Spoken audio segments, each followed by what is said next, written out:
Bom dia, boa tarde, boa noite, meus alunos do 8º ano, sejam bem-vindos para a nossa sessão de correções. Eu vou fazer um vídeo de correção para cada atividade que a gente teve, então são 3 vídeos. Vou corrigir também as 3 atividades de adaptação curricular, são mais 2 vídeos aí que eu vou fazer, e vou corrigir também a prova, serão 6 vídeos, né, agora então nessa sessão de correções. A primeira atividade que eu mandei para vocês tinha uma parte que era lá da Secretaria de Ensino e a parte que eu mandei de um texto meu. Então vamos começar, né, com o que a Secretaria de Ensino mandou, era sobre as fontes de energia elétrica, né, a geração dessa energia elétrica. A primeira coisa que tinha aí era para que vocês citassem coisas na casa de vocês que usassem uma fonte de energia. E que energia seria essa? Olhando em volta, vocês iriam citar muitas coisas, né? Vou citar aqui tudo que eu lembrar, né? Geladeira, fogão elétrico, máquina de lavar roupa, tanquinho, micro-ondas, o liquidificador, batedeira, chuveiro, televisão, roteador, celular, tablet, televisão, videogame, muita coisa, né? Todos eles usam energia elétrica para funcionar, essa é a fonte de energia deles, então. Outras coisas que poderiam ser citadas seriam alguns que usam pilha, né, como carrinho de brinquedo que tem controle remoto, ou aquelas escovinhas de dente elétrica. Mas mesmo que tem pilha, a energia da pilha é energia elétrica. O que ela faz é transformar a energia dos produtos químicos que tem dentro dela em eletricidade. Então todos esses aparelhos poderiam ser citados e todos eles vão usar energia elétrica. Agora a questão é de onde vem essa energia elétrica. E aí eles pediram para vocês assistirem um vídeo chamado De Onde Vem a Energia Elétrica e pediram para fazer um resumo, né? Então o que eu vou falar aqui, né, poderia ser posto por escrito como resumo desse vídeo. Do que esse vídeo falava? Esse vídeo falava sobre as fontes de energia elétrica. A gente tem as fontes renováveis e as não renováveis, né? As fontes não renováveis são aquelas que não se renovam no nosso tempo que a gente está aqui, né? Elas levariam milhões ou até bilhões de anos para se renovar, então elas acabam para a gente, né? Para a gente elas se esgotam, como por exemplo os derivados de petróleo, como a gasolina, querosene, né? O carvão, a lenha, né? Esse tipo de coisa é não renovável. E as fontes renováveis, que são aquelas que se reciclam rapidamente, então elas não vão acabar, que seria a energia solar, a eólica, que é do vento, a energia do calor da terra, e a que a gente mais usa, né, aqui no Brasil, que é a energia das águas, que seria as hidrelétricas, né? E aí ele conta no vídeo como que funciona na hidrelétrica. O que eles fazem? Eles fazem uma represa, né, com bastante quantidade de água, e tem um desnível entre a represa e o lugar onde essa água vai cair. Essa água cai então com grande velocidade por uma tubulação, e essa força toda faz girar lá dentro uma turbina, e a água volta pro rio, enquanto esse movimento gigantesco da turbina, muito forte, vai acionar o gerador, e esse gerador vai transformar a energia de movimento da turbina em energia elétrica.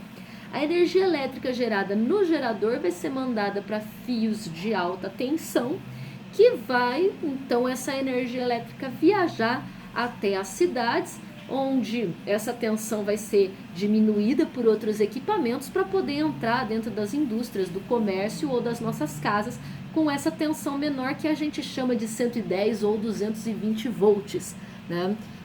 Os fios de alta tensão têm muito maior voltagem, né? Perigosíssimos.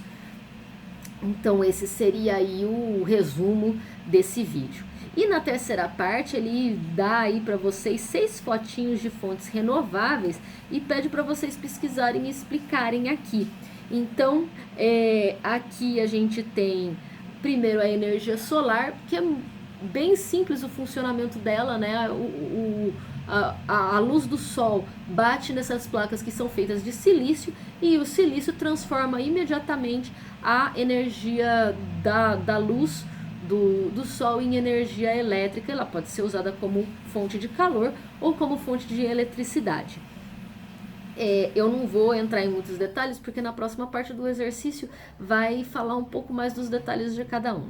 A energia eólica, que é a do vento, né? Então o vento vai fazer aquelas pás girarem, e quando as pás giram, elas acionam a turbina dentro dela, e aí a turbina aciona o gerador. Na energia das ondas, é o movimento das ondas que vai acionar aí o gerador para gerar a eletricidade. Vejam que são energias que sempre tá lá, né? As ondas sempre estão rolando lá no mar. A energia das ondas, ela é pouquíssimo utilizada, ela é mais para pesquisa, né? Não consegue ter energia suficiente para usar em escala comercial. A próxima é a geotérmica, que a gente usa pouquíssimo falar nela, né? Mas é a energia do calor interno da Terra. Então, nos profundos da Terra, né, nas camadas mais internas, existe o magma, que é muito absurdamente quente, e esse calor é utilizado aí para gerar eletricidade. O penúltimo quadradinho é de biomassa. Biomassa, então, é um material orgânico que vai ser posto em apodrecimento, e aí vai dessa decomposição vai gerar aí, alguns combustíveis que a gente precisa. Às vezes a gente vê ônibus usando, né, biodiesel, que é dessa fonte, e fala, mas gera fumaça, não polui? Ele polui, mas ele não é tão prejudicial quanto uma gasolina e tal. Por quê? Porque a mesma fumaça que ele gera, o mesmo gás carbônico que ele gera, é o gás carbônico que é reabsorvido pelas plantações, que vão gerar o nosso alimento, que vai de novo, né, virar restos orgânicos para gerar mais combustível. Então ele tem um ciclo, na verdade, né? E as mini hídricas, que funcionam como hidrelétricas, mas em pequeníssima escala, para lugares menores, com a vantagem de que não precisa alagar uma quantidade tão gigantesca de área, então menos prejuízo para o meio ambiente, mas menor geração de eletricidade. Era isso nessa parte aqui, né? Fazer esses comentários e esses resuminhos. O meu texto trazia as 5 principais fontes, né? 5 principais tipos de usinas de geração de eletricidade, que são a termoelétrica, a termonuclear, eólica, hidrelétrica e a fotovoltaica. E fazia perguntas sobre isso. As perguntas geram, na verdade, um resumo do texto, porque todas as respostas estão lá no texto, né? Então, a primeira questão aqui, né, era sobre que do descobrimento do uso da eletricidade até seu real uso na sociedade levou cerca de 250 anos.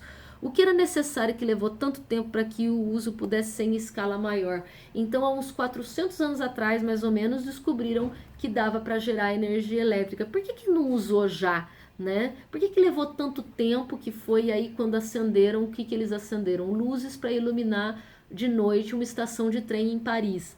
Por que levou tanto tempo para isso? Porque para iluminar uma cidade, ou mesmo uma estação de trem que é pequenininha, precisa de uma quantidade gigantesca de eletricidade, de energia.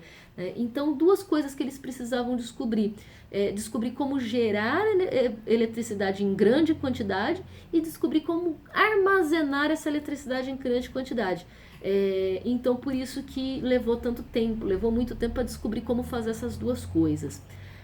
Na segunda questão, ele pergunta como que é o mecanismo básico usado em quase todas as usinas para gerar eletricidade, e cita 2 meios usados em usinas para fazer esse mecanismo funcionar. Quase todas as usinas usam o giro de turbinas. Essas turbinas têm ímãs gigantescos dentro dela que, quando giram, né, tem um movimento de um campo magnético, e esse movimento de campo magnético é que gera a eletricidade. Quase todas as usinas usam esse mecanismo.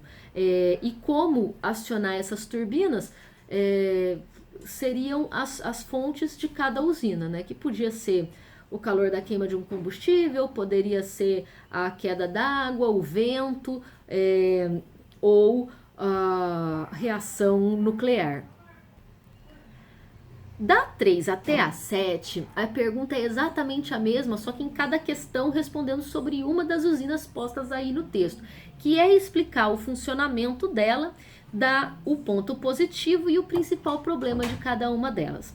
Então, na 3 era para a usina termoelétrica. Funcionamento: queima de algum combustível, que pode ser lenha, carvão, gasolina, gás natural, biodiesel. A queima desse combustível vai gerar calor, que vai aquecer uma caldeira de água, essa água vai evaporar e a pressão do vapor vai girar a turbina, que vai acionar o gerador e gerar a eletricidade. Todas as outras é praticamente igualzinho, só vai mudar o começo, né, que é lá o que vai fazer essa turbina girar, né? O ponto positivo: a usina termonuclear, ela é pequena, ela pode ser instalada em qualquer tipo de ambiente e ela não depende de fator climático. Faça sol, faça chuva, ela está lá funcionando. Porém, ela causa uma imensa quantidade de poluição, além de desmatar para pegar lenha ou para fazer mina de carvão, né? Então, uma imensa poluição que aumenta o efeito estufa e gera aquecimento global.